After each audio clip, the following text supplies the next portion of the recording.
So I think the foundational piece is learning how to regulate ourselves, especially if we have walked through spiritual abuse. That's going to take a toll on our nervous system.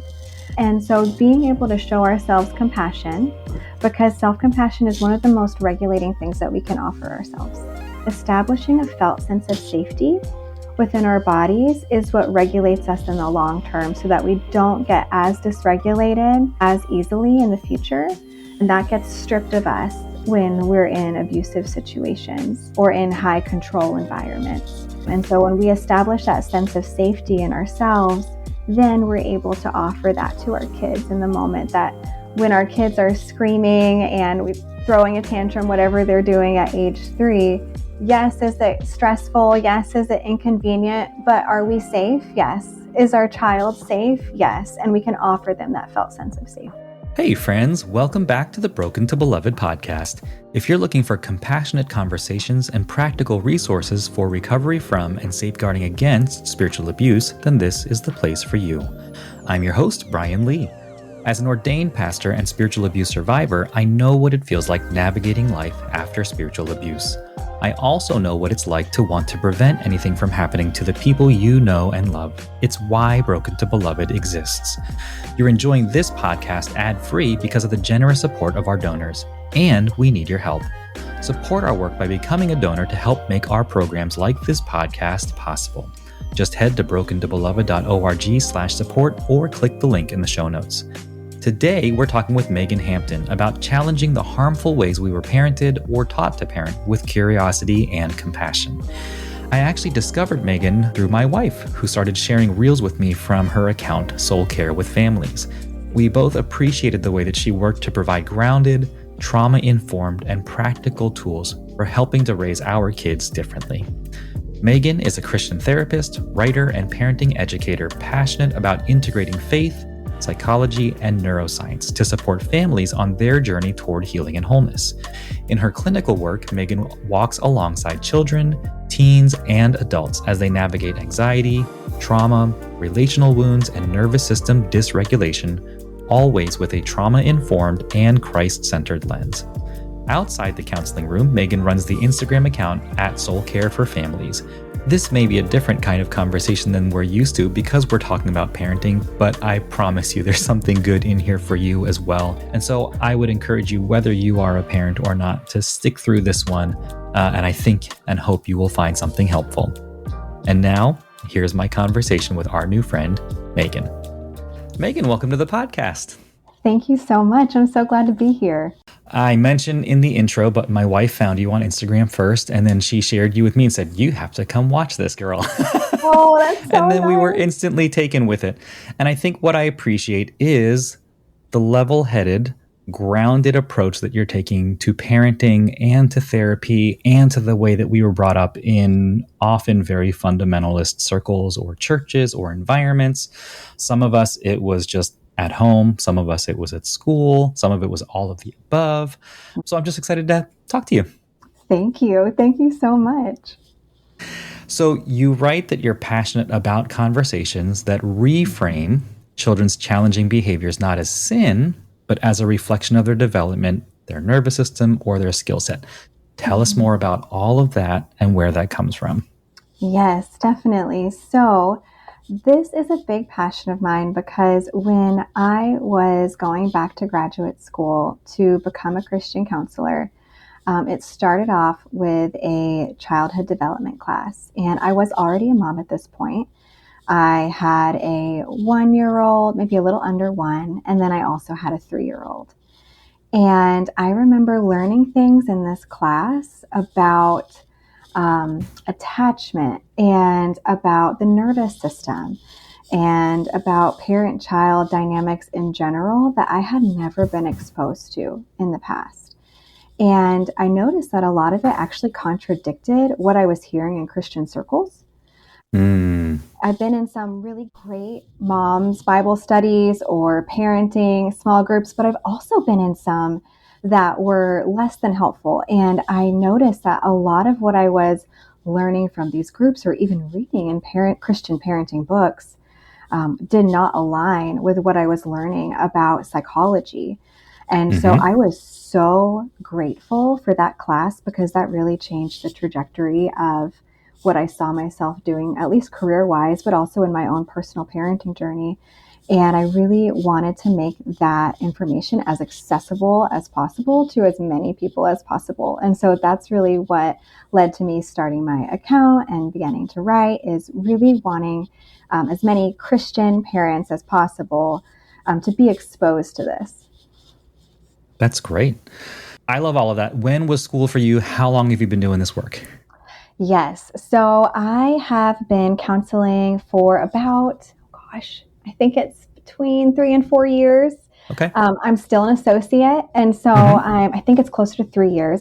I think one of the things I appreciate about the counseling world is that they have all of these kind of safeguards in place to let clients know it's like this is someone who has done their work.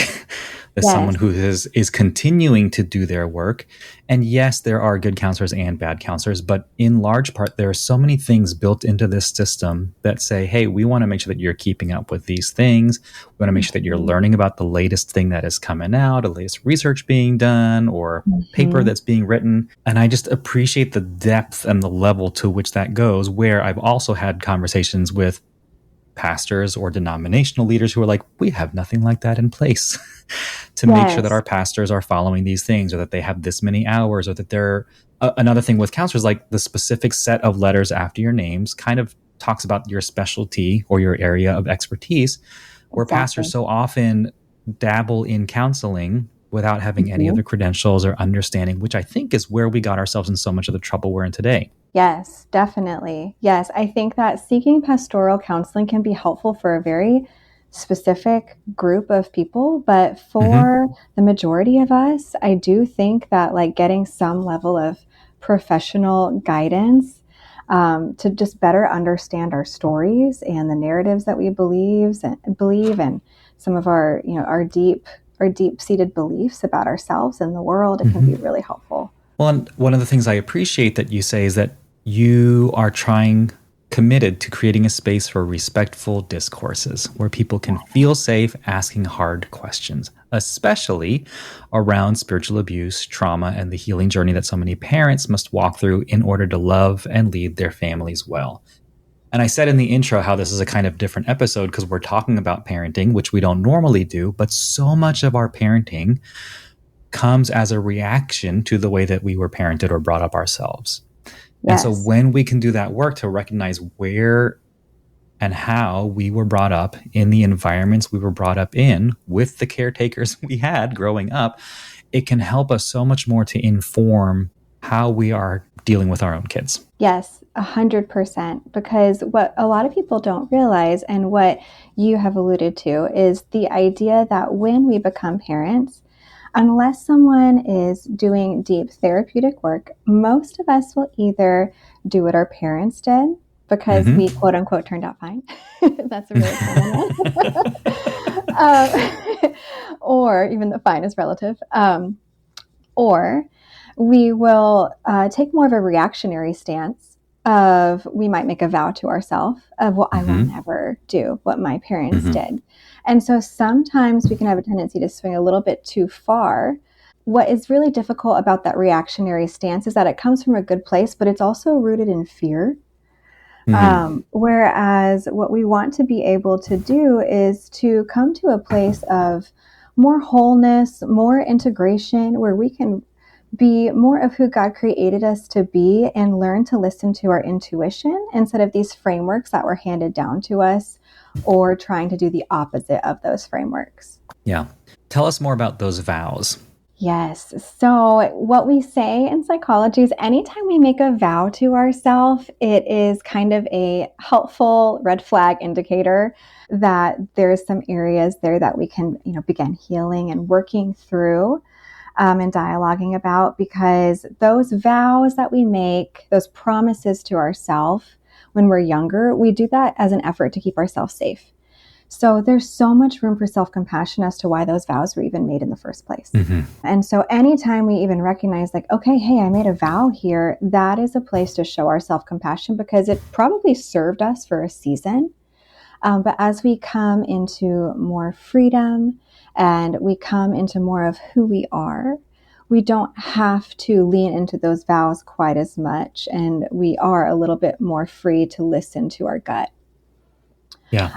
Can you give us an example of a vow that we make to ourselves that we can eventually work through to release? Yes, definitely. So one example could be if we felt controlled when we were younger, we may make a vow where we say, okay, well, I'm never going to be controlled again. And in doing that, we may have a challenge in connecting well with others. And we come by that so honestly, and we come by that as a means of protecting ourselves with the best that we could during that season. But what we want to do is, with the Lord and in therapy, is learn a healthier, more middle ground, where we, yes, can spot some of the red flags of control a little bit easier and listen to our gut in those areas, but also open ourselves up to connection with safe people. Yeah, that's really helpful. And I think, you obviously work towards this gospel narrative and the way that it reshapes the way we view ourselves, view our children, view our relationships. And I think for so many people who have experienced spiritual abuse or carry some kind of spiritual trauma, that there is this resistance, which totally makes sense. And I think that even is part of the work of recognizing it's like, well, maybe we've made a vow to ourselves that I'm never going to let the church do this to me again, or a pastor do this to me again, or whatever it is. And that it comes from a place of self-protection, that there doesn't need to be shame or guilt heaped on top of it, but it's like the compassion of, well, of course you don't want that to happen again. Look at what happened the first time. Or how do we make decisions to navigate going forward in a more careful or thoughtful way that doesn't just react to everything out of a vow that we've made to ourselves? Help us to kind of like fine tune that a little bit. Yes, definitely. So, as someone who has personally experienced spiritual abuse myself, I can completely relate to what you're saying. And I have so much compassion for people who are walking through that. And I love working with clients who have walked through that and are looking to unpack that a little bit more, just because I understand what it's like. It's really unique, and it's really difficult to be hurt by the thing that was supposed to heal us, in a sense, with that message that we're being told. And so I think that the first part is recognizing that one of the things that made us vulnerable to spiritual abuse in the first place does go back to our childhood.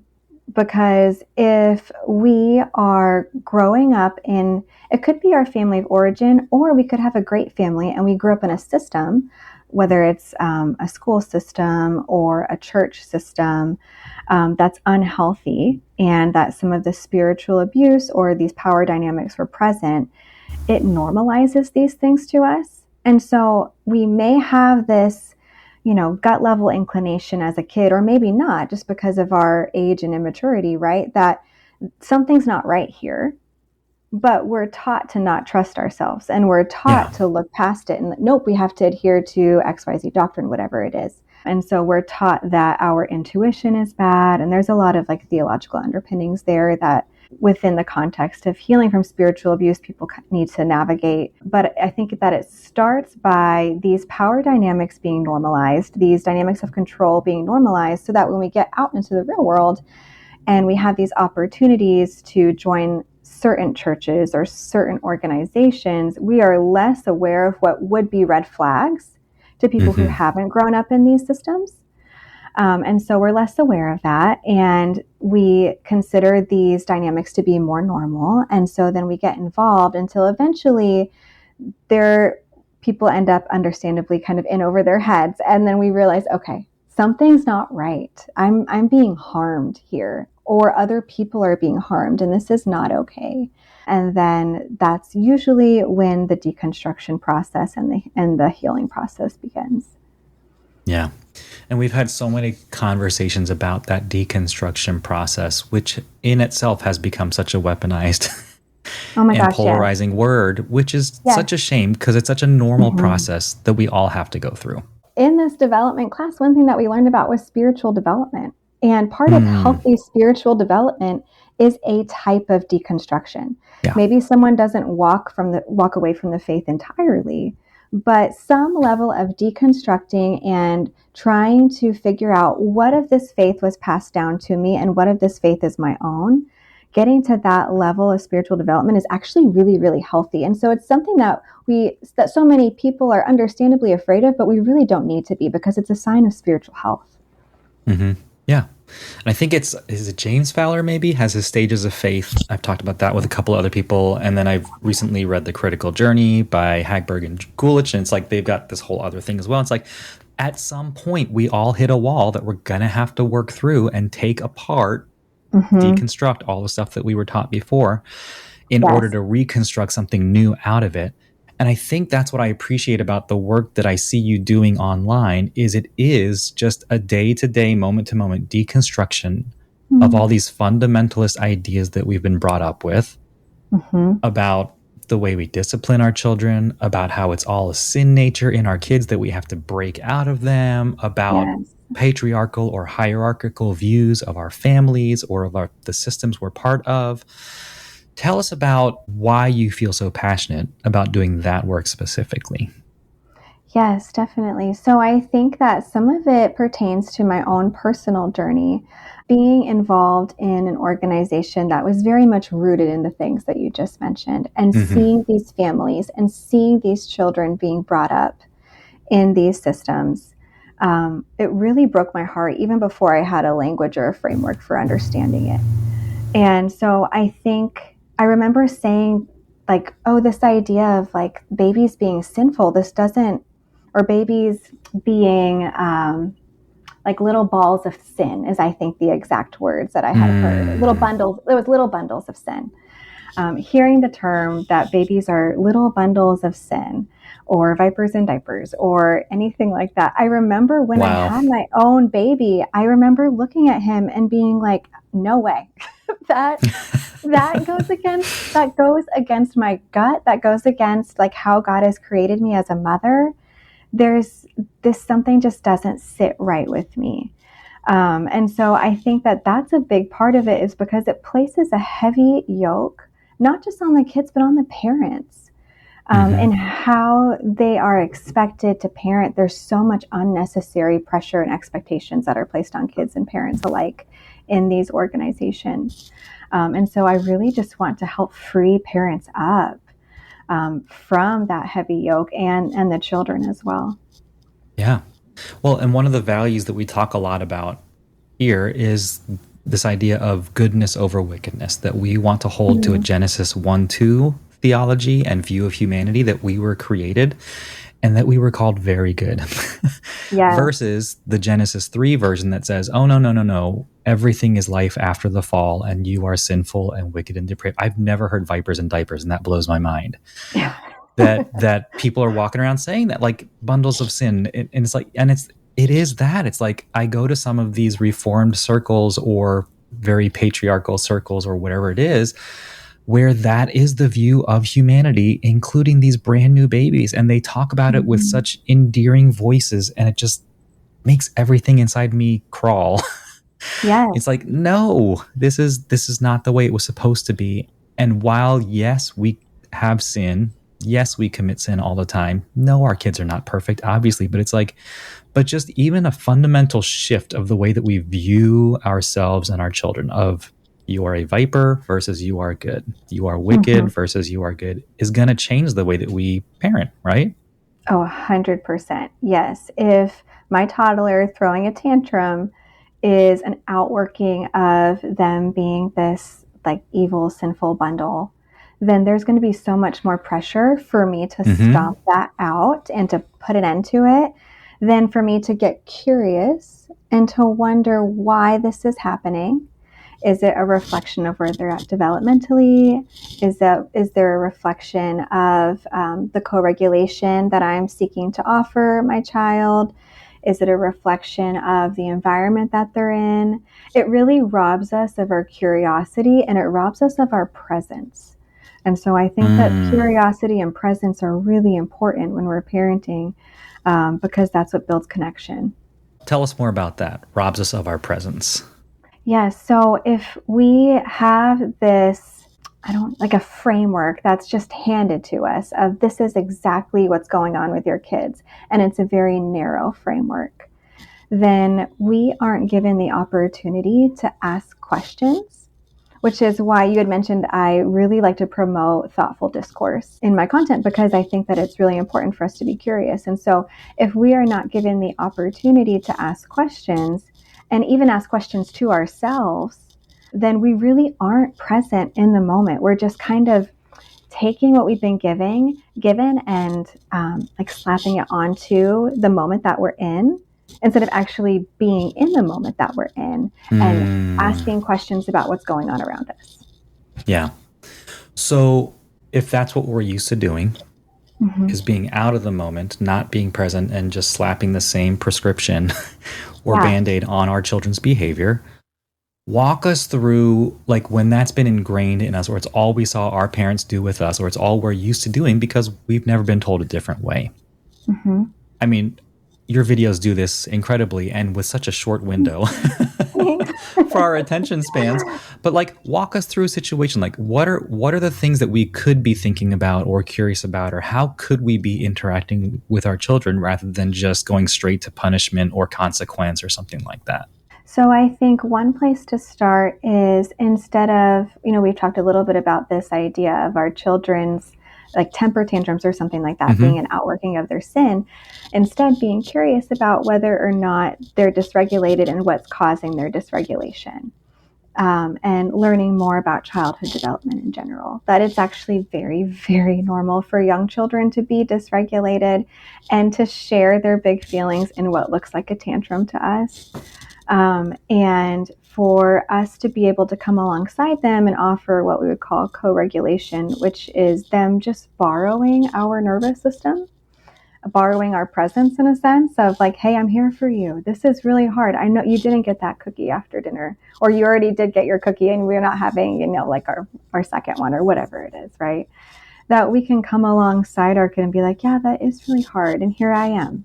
I'm here with you in that. And so really just trying to offer that co-regulation, I think, is probably the most practical way that could look within the parent-child relationship. Mm-hmm. And so what are some ways that we can co-regulate with our kids? Yes. So I think the foundational piece is learning how to regulate ourselves. And so especially if we have walked through spiritual abuse, that's going to take a toll on our nervous system. And so, again, it's another opportunity for us to show ourselves self-compassion, that it is going to be more challenging for us to regulate ourselves in certain situations. And so being able to show ourselves compassion, because self-compassion is one of the most regulating things that we can offer ourselves. And then from a practical moment-to-moment standpoint, that could be taking deep breaths, that could be some grounding work. I'm a big fan of polyvagal theory, and so I utilize a lot of that with my clients. So I think that is a practical in the moment place to start, but ultimately over time, establishing a felt sense of safety within our bodies is what regulates us in the long term so that we don't get as dysregulated as easily in the future. That widens what we'd call our window of tolerance. And so establishing that felt sense of safety is really integral for us to be able to do. And that gets stripped of us when we're in abusive situations or in high control environments. And so when we establish that sense of safety in ourselves, then we're able to offer that to our kids in the moment, that when our kids are screaming and throwing a tantrum, whatever they're doing at age 3, yes, is it stressful? Yes, is it inconvenient? But are we safe? Yes. Is our child safe? Yes. And we can offer them that felt sense of safety. Yeah. We were kind of joking before about this idea that, okay, but what about when we as parents are overstimulated ourselves and having a hard time self-regulating, hypothetically speaking, because it doesn't happen every other day. Oh, no, never. Or before every single bedtime. Or like 100%. You're saying, when they've already had the first cookie and no, you can't have the other one because I say so, because I'm tired of explaining myself. It's like, yes. I love the approach that has compassion rather than just the trying harder and white knuckling through things. It's like, will you please Mhm. just shut up and go to your room and leave me alone, because I need some space too. And I think that's one of the Yes. things that my wife and I are learning. It's like, there are times that Mm, it's okay for us to walk away because we need a moment. It's like 100%. the air mask coming down from an airplane, right? Mhm. The Mhm. oxygen mask. It's like, you have to take care of yourself if you want to be able to take care of someone else. So I think Yes. whether you are a parent or not, just this idea, it's like having those tools for self-regulating is Mhm. huge in any relationship, because especially when we've experienced that abuse or carry that trauma, we're going to be activated, we're going to be triggered. So knowing what to do with ourselves when those moments come becomes so important.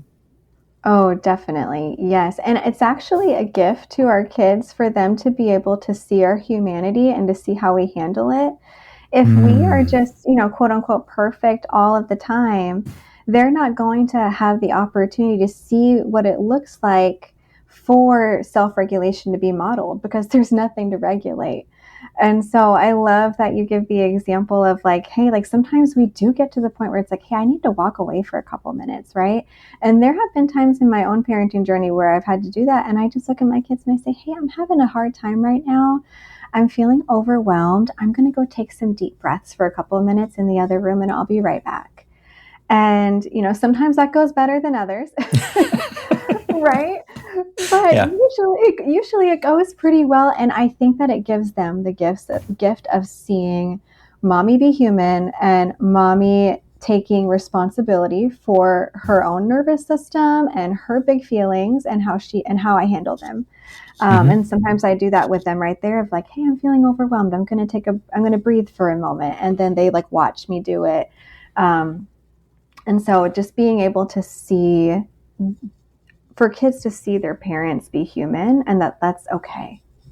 Yeah. Well, I appreciate that you mentioned the whole thing about perfection, because it is, I think that pressure is put on us. Oh For my those of us gosh. that Yeah. grew up in the 80s and 90s, it's like the perfect households. And now, like with Instagram and social media, it's even harder because that's the Mm-hmm. only face we typically put out there. Mm-hmm. And just this past Sunday in the service, part of the sermon was like the pastor saying, I know that every single one of you is a liar, because I have the proof on my desk because I have a stack of Christmas cards. And in it, you are all dressed in identical outfits and everyone is smiling, Uh-huh. including the pets, and everything looks so idyllic and wonderful. And I can guarantee you Mm-hmm. that all the other days of the year, you do not look like that and dress that way. Oh, a And so hundred just percent. like recognizing this public persona that we put on versus the very real lived experience of just being at home with our kids. Yes. And I appreciate the different ways that it can go. It's like, I just need to go in the other room and take a breath. And sometimes they're like, okay.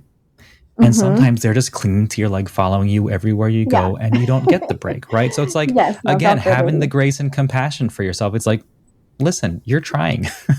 Yes. You're Yep. trying and you're trying to figure it out. And I think the other thing that my wife and I were talking about the other day is, it's not a takedown, but it is Mm-hmm. response to a lot of the things that we were taught as kids, whether Yep. it's Focus on the Family or James Dobson or Yep. all these other books that we were inundated with, or that our parents were inundated with while we were Yes. growing up. And Yes. it's again, it's not a hot take. It's not just a reaction, but it's like a really thoughtful, hey, here's something that we were taught. Mm-hmm. Here's some theology that a lot of us were brought up with. And have you considered? Yes. Yes, exactly. And so, like, for people who are looking at my reels, most of them are questions. Mm-hmm. Most of them are just asking people, like, hey, is it this or have you thought about that? Is it what we've always thought or have you considered this? And exactly what you said, it's not meant to be a hot take, as it's meant to be more of a let's go deeper into scripture and into the lived life and ministry of Jesus and see if it aligns with this framework that we've been handed from a lot of Christian parenting teachings throughout the past 20 or 30 years. And see what actually does align with the character of Jesus Christ and what doesn't. Yeah. And I caught myself even as I was asking that question, is like, I almost responded, well, here's things we've taught, and actually, but you don't do the actually, because that is the hot take and that's the prescription of, well, you should do it this way instead. But that's what I appreciate about is the invitational nature of the questions and the Mhm. discourse and the curiosity. What are some of the things that you find people tripping up over the most often? Yes. Most recently, the idea of immediate obedience seems to really trigger people. Yes. Yes. Tell us about I that one. yes, I've I been mean, it triggers so me. I mean, I've been so shocked at how people get so angry Hmm. about the idea of like maybe we don't need to push immediate obedience as much as we do, and that maybe it's not as biblical, quote unquote, as we think that it is. I think that the main question that I get asked is, well, what if they're running into traffic? And I'm like, I don't know. I play in the street with my kids almost every night. We just yell car, like, and most of the time they move. I don't know, but immediate obedience is really unrealistic, especially for young children, Mm, because their brains are still developing, and the parts of their brains that would allow for immediate obedience without overriding their nervous system, that framework just isn't in place yet. That scaffolding is not there. And so we need to be able to align our expectations with the growth of our children over time. I think another big one, even more so than immediate obedience, is spanking. That's been a big one that I think was pretty normalized in the 80s and 90s, and Christians and psychologists are really beginning to push back a little bit more on that. So I think those are probably two of the most popular ones. hmm. So let's start with the immediate obedience one.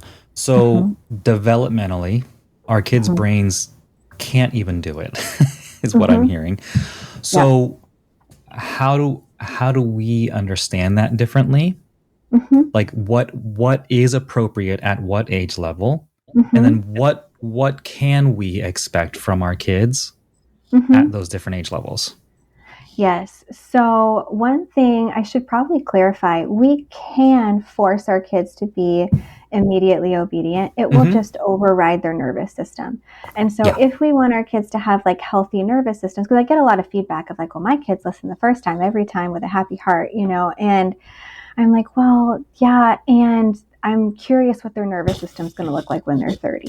What my husband and I talk a lot about is the idea of, he was a college athlete. So we talk a lot about marathon parenting versus 5K parenting, of Mm. having a long term vision for our kids instead of just immediate compliance right now. Our kids are pretty much governed by a lot of subconscious processes throughout the ages. I mean, almost all the way up until 7. And that can vary again from kid to kid. It's not this like, you know, cut and dry line. I think it depends on like maturity. I think it depends on neurodivergence. I think it depends on a lot of different things that are a lot of different variables, if you will. But in general, I would say that if we are connecting well with our kids, we can see individually when our kids are able to comply more easily and when it is more challenging for them. And I think the two main foundations that is built on is that trust. Like, do I trust mommy and daddy? And when that trust is there, that transition, again, unless there's some of these other variables, that transition comes naturally as they get older. I think the main thing is connection and trust. I would think that connection, trust, and I think you mentioned earlier, the sense of safety. It's like, is Yeah. this a safe place to do all of the things? Do I feel connected enough to my caregiver to do what they're asking me to do? And do I trust them to Mm-hmm. ask me to do the right thing? And when you Mm-hmm. said at the beginning about these, oh, my kid does obey the first time and they do it with a happy heart, it's like shiny, happy people, IBLP, that whole thing is like that whole blanket discipline Mm-hmm. thing. It's like, well, you put your kid on a blanket when they're a baby. And if they try to grab the toy, you hit their hand and it Mm-hmm. trains them to not. It's like, there is so much abuse. Like, I'm just going to call it abuse. There's so Yes, much that's what abuse it that's is. happening when we raise our kids that way, that sure, Mm-hmm. at the age of 10, 12, 13, they look like they are obeying you the first time, and they are, but it's Mm-hmm. not out of love or it's out of fear. for being hurt by the Yes. person who was supposed to take care of them. Yes, 100%. And going back to that idea of safety that you're talking about, it's actually not a bad thing when we see our young children pushing back on us, because it means that they are safe enough to explore what their boundaries are. From a developmental perspective, that's healthy. That's so there's just so much room for like rich connection in those moments. And as a parent, is it tough? Yeah, definitely. Oh, yeah. Yes, like I don't want to sugarcoat it. Like those moments can be really tough, but it means that our kids are safe enough to explore and safe enough to express. And so it's also something to be celebrated. I think that's can be really helpful for people to hear. Every once in a while, when my wife and I are having a lucid moment of like, oh, actually, we're doing okay, we will recognize that a moment of outright rebellion or disobedience or whatever the issue of the day is, it's like we're reminded, it's like he's doing it because he feels safe enough to do that. And so Yes. let's be okay with it today, versus the flying off the handle version of like, why can't you just please this one time do what I said when I said it? Yep. And I think, again, that goes back to us being regulated and us doing our own work to recognize when something is personal or not personal. And most of the time, I think with our kids, it's not personal. We're just taking it that way because we're not processing clearly.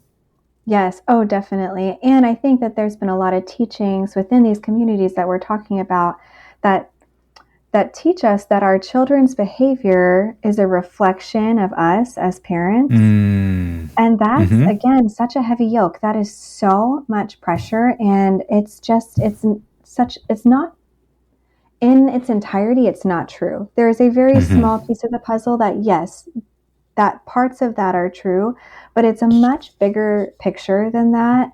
And it's really more about temperament and the environment that they're in and their developmental stage that they're walking through and challenges that they're going through at school. It's so much more nuanced than I think we've been told. And I also think, again, that goes back to some of the spiritual abuse stuff that we're talking about. When we are traumatized, we want like a black and white, tell me what to do, because I've been taught not to trust myself. And if you just black and white tell me what to do, like if you just give me the script, then I don't need to grow the self-trust muscles. Whereas what we really want to do is learn to trust who God created us to be, the Holy Spirit within us, our God-given intuition, where we can learn to, instead of perform on behalf of our kids, we can actually connect with them. That's good. I'm thinking about co-parenting and how so many of these environments also have trained us and taught us that mom is the one who stays home with the kids, and that anything else is aberrant behavior or is not living up to what the Bible teaches or all of these things. And I love that you say, I forget which post it is, but just if the gospel isn't good news for women, it isn't the gospel. And there has either been too much denied to them or not enough given. And so how do we, for families who may be living with this dynamic, what are the questions that we can be curious about that move us toward a full gospel for all of us and for all of our children, that yes, they can be treated differently because all of our kids are unique and different, and yet the gospel applies to them fully as well. And so how do we live that out in houses that feel unbalanced, or I don't know what words I'm looking for, but I think you know what I mean. Yes. So in houses that might feel a little bit more imbalanced and not necessarily living into maybe like the gift set that God has given them, it is challenging, right? Like for some women and for some men, staying home full time is truly what they feel called to. It's what they dreamed about since they were kids. It's, that's really what they truly want, and they're gifted in that area. And then there are also lots of other people, men and women alike, who have additional callings outside of the home. And so I think that regardless of who's home and who's not, or if both parents are working outside of the home, regardless of that dynamic, I think it's just important to remember that like we want to live into the callings that God has given us, and to really ask ourselves, like, am I being fulfilled? Do I feel like I'm using the gift sets that God has blessed me with? And that's the working side of things. And then the at home side of things is, are both parents involved in building relationships with their children and involved in the parenting journey? That, because I do work with clients, a lot of women who are working outside of the home, and then they come home and the majority of the home responsibilities still fall on them. And that is so much pressure. It's so exhausting. And so being able to have those open conversations with your spouse over time, because things are never going to change overnight, but both parties being able to be curious of like, hey, what did I expect going into this and building a family? What did you expect? What did you see modeled for you? What did I see modeled for me? And how can we form our own family that feels that it glorifies God for how he's created us as a family unit? That's good. I think just questioning those assumptions that we bring with us, never having asked them, but just assumed because it's the way that we were brought up or because the way our family of origin was, is super helpful. I'm thinking about The Marriage You Want by Sheila Gregoire and Keith and her husband Keith that they wrote is super helpful. Just there's a whole chapter on mental load that usually one parent will carry, and usually it's the mom or the wife. It's like all the mental things that she's caring about managing the household that husbands, dads, and other partners are just not even thinking about. It's like, have you ever considered what it's like to verbalize the mental load that you carry? And it's like, what would it look like to help you with that? Or what would it look like to get the kids' stuff together? There's a great episode of Bluey I remember watching recently where Bandit takes the kids to the pool, and he's like, he takes nothing with him except him and the kids, and they get in. It's like, oh, well, do I have my sunscreen? Oh, well, no. And the whole thing is like, at the beginning of the episode, mom's the boring one because she makes them do boring things like brush their teeth. And it's like, did we bring the floaties? Did we bring this? Did we bring our toy? Is there shade? And no. And then finally she shows up at the end with everything. It's like, the boring stuff is the good stuff. We need it. And that's the kind of mental load I'm thinking about. It's like, it doesn't have to be imbalanced. It doesn't have to be the way that we were taught or brought up. When we are allowed, like you're saying, to ask these compassionate questions or be thoughtful about the way that we choose to parent or create our own families, I'm just really grateful. Yes. Yeah, because exactly like you're saying, we can't get curious if we just take these imprints that were handed down to us. And the imprints aren't necessarily bad depending on what family you come from, but just being able to know that like we can form our own family here. Yeah. And so, yes. And so many good life lessons from Bluey.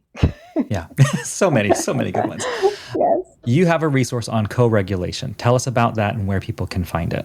Yes. So it's a really short devotional type resource on co-regulation that teaches some of the basics of what you would learn in like a graduate program, a childhood development class of like, hey, what is co-regulation? Like, where do I even start? It just lays a really nice foundation.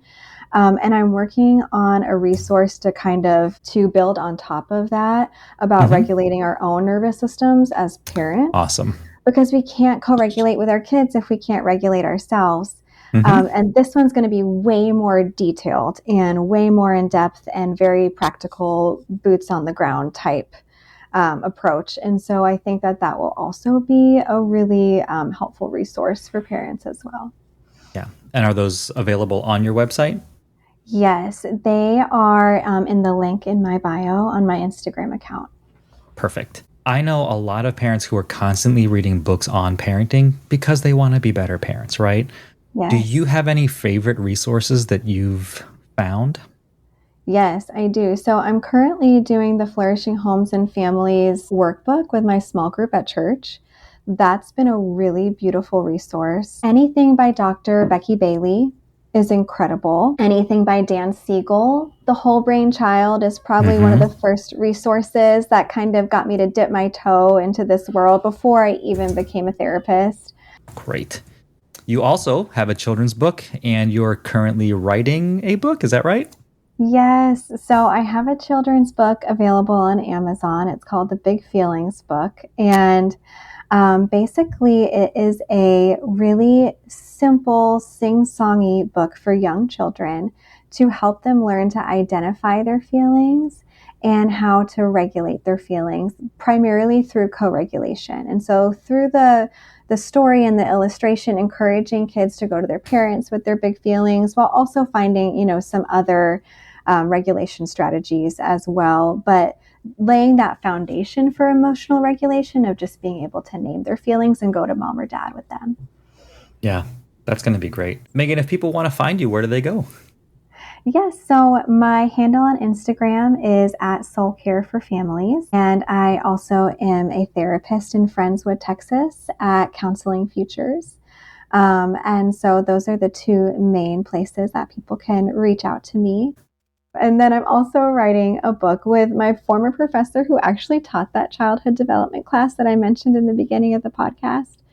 Him and I are writing a parenting book together that helps integrate both theology and psychology, because we're both big believers that the Bible backs up good science and good science backs up the Bible. So we're just trying to equip Christians who may be apprehensive to pick up a secular book with psychologically informed resources for raising their kids.